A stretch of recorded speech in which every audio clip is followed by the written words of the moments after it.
Breaking news చూస్తున్నారు. Maoist వరుస లొంగుబాటు నేపథ్యంలో హిడ్మాపై భద్రతా బలగాలు ఫోకస్ చేశాయి. దానికి సంబంధించిన బిగ్ బ్రేకింగ్ న్యూస్ చూస్తున్నారు.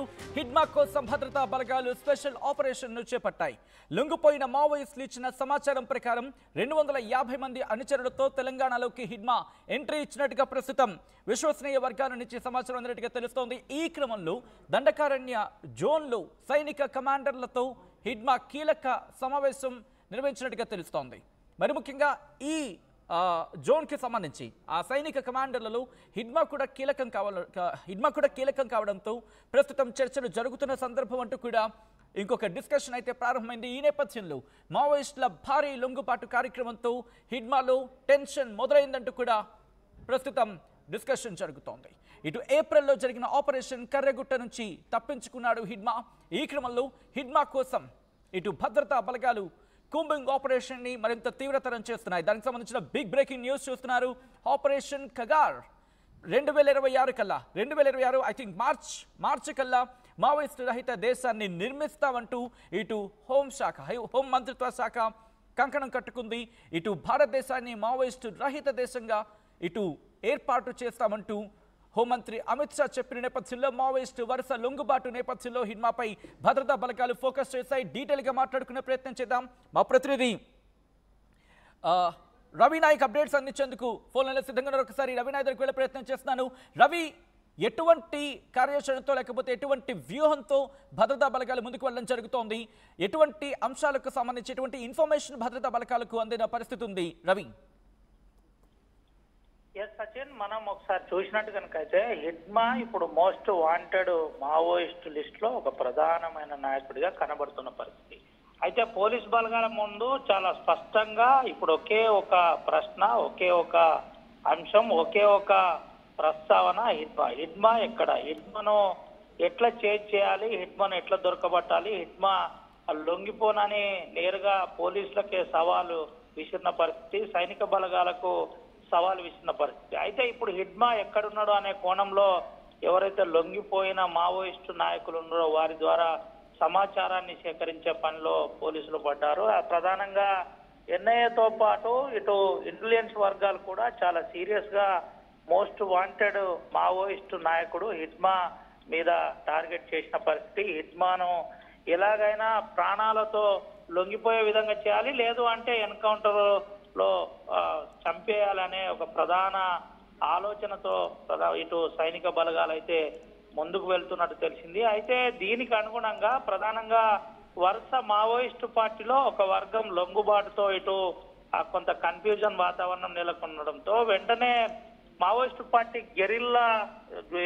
గెరిల్లా సిస్టమ్ ను చూస్తున్న హిడ్మా ఏదైతే ఉన్నాడో, హిడ్మా ఎప్పటికప్పుడు పరిస్థితులను సమీక్షిస్తూ కొంత ప్రత్యేక తనకున్న బలగాలతో ప్రధానంగా ఆ నూతన కార్యాచరణ ఏర్పాటు చేసుకున్నట్టయితే తెలిసింది. ఎట్టి పరిస్థితుల్లో లొంగిపోయే ప్రసక్తే లేదు, ఆయుధాలను వదిలే ప్రసక్తే లేదు. ఇటు ప్రజా పోరాటాల కోసం ప్రజల అంశంలో ఎప్పుడూ సాయుధ పోరాటం చేయవలసిందే అని ప్రధానంగా తెలుస్తుంది. ముఖ్యంగా మనం ఒకసారి చూసినట్టు కనుకైతే హిడ్మాకు సంబంధించిన ప్రధాన అంశం ఇటీవల కాలంలో ఒక పెద్ద చర్చనీయాంశంగా మారింది. దాదాపుగా 250 నుంచి 300 మంది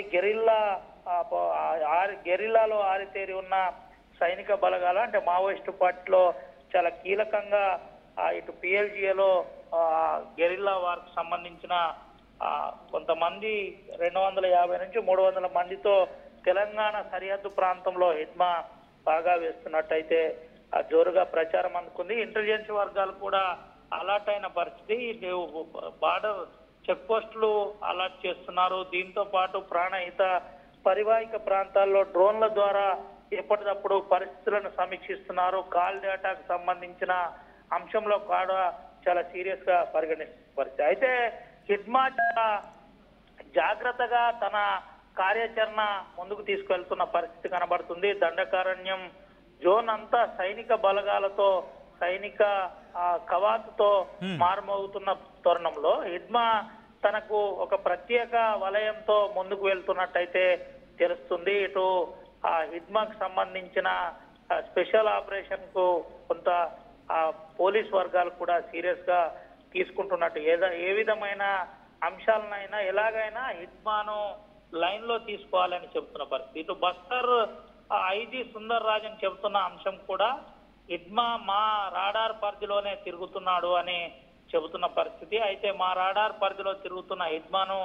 లొంగిపోవాలని పలుసార్లు హెచ్చరించిన పరిస్థితి కనబడింది. అయితే హిడ్మా దగ్గర దాదాపుగా 250 నుండి 300 మంది ఆరితేరిన గెరిల్ సైన్యం ఉన్నట్టయితే కనబడుతుంది. ప్రధానంగా ఇటు భారీగా ఇప్పటికే ఇటు పోలీసులకు మావోయిస్టులు కొంత లొంగిపోయినప్పటికీ ఇటు అభయ్తో పాటు ఇటు మల్లోజుల వేణుగోపాల్తో పాటు ఇటు ఆశన్న కూడా లొంగిపోయిన అంశం తెలిసిందే. ఈ అంశంలో చాలా సీరియస్ గా ఏప్రిల్లో జరిగిన ఆపరేషన్ కర్యగుట్టలో కూడా ఆ త్రుటిలో ఇటు హిడ్మా తప్పించుకున్నాడనే ఒక ప్రచారం జోరందుకుంది. అయితే డ్రోన్ల ద్వారా వందల వేల సంఖ్యలో ఇటు మావోయిస్టు బలగాలకు సంబంధించిన కొంత ఫోర్స్ ను కూడా ఐడెంటిఫై సైనిక బలగాలు చేసిన పరిస్థితి. అయితే వరుసగా దండకారణ్యంలో ఎప్పటికప్పుడు డ్రోన్ల ద్వారా పరిస్థితులను సమీక్షిస్తూ ఎక్కడ ఎటువంటి కదలిక కనబడ్డా వెంటనే అక్కడికి చాపర్ ద్వారా సైనిక బలగాలను దింపి వరుస ఎన్కౌంటర్లు చేస్తున్న తరుణంలో కూడా హిడ్మా తనకున్న ఆ ప్రత్యేకత చాకచక్యంతో ప్రధానంగా ఇటు ముందుకు వెళ్తున్నట్టయితే తెలిసింది. ఏది ఏమన్నప్పటికీ హిడ్మా అంశం ఇప్పుడు మోస్ట్ వాంటెడ్ మావోయిస్టు లిస్ట్ లో ప్రధానంగా కనబడ్డ పరిస్థితి. తిరుపతి పార్టీ సెక్రటరీతో పాటు ఇటు హిడ్మా కావచ్చు మరికొంతమంది మావోయిస్టు పార్టీలో మోస్ట్ వాంటెడ్ నాయకుల గురించి ప్రధానంగా పోలీసు నిఘా వర్గాలతో పాటు సైనిక బలగాలు కూడా చాలా జాగ్రత్తగా గాలిస్తున్న పరిస్థితి, జాగ్రత్తగా పరిశీలిస్తున్న పరిస్థితి అయితే కనబడింది. ఓవరాల్ గా హిడ్మా అంశానికి వచ్చినట్టు కనుకైతే హిడ్మా చాలా సీరియస్ గా తన ప్రణాళికను రూపొందించినట్టు, ఎక్కడ ఎటువంటి ఇబ్బంది లేకుండా చాలా జాగ్రత్తగా తన ఆ కార్యాచరణను రూపొందించినట్టయితే నిఘా వర్గాల ద్వారా బయటికి తెలుస్తుంది. అయితే హిడ్మా దినచర్య ఎక్కడ కూడా ఎవరికి కలవకుండా తనకున్న 5 అంచెల భద్రతలో ప్రధానంగా ఆ వలయంలోనే హిడ్మా ఎవరిని కలుస్తాడు, ఎప్పుడు కలుస్తాడు అనేది చాలా గోప్యత మెయింటైన్ చేస్తాడని ఇటీవల లొంగిపోయిన మావోయిస్టులో ప్రధాన నాయకులు చెప్పినట్టు కనబడుతుంది. అయితే మా ప్రధాన నాయకులకు కూడా హిడ్మా ఎట్టి పరిస్థితుల్లో కలవకుండా ఏ క్షణం వస్తాడు, ఎప్పుడు వెళ్తాడు, ఎవరు హిడ్మా అనేది కూడా ఇంకా ఒక క్లారిటీ రాలేదని కూడా కొంత చెబుతున్న పరిస్థితి. చాలా గోప్యత మెయింటైన్ చేసే హిడ్మా చాలా సీరియస్ గా కార్యాచరణ రూపొందిస్తారని చెబుతున్న పరిస్థితి. అయితే ఎప్పుడైతే ఈ శాంతి చర్చల అంశంలో కొంత గ్యాప్ వచ్చిన తర్వాత అటు కేంద్ర రాష్ట్ర ప్రభుత్వాల నుంచి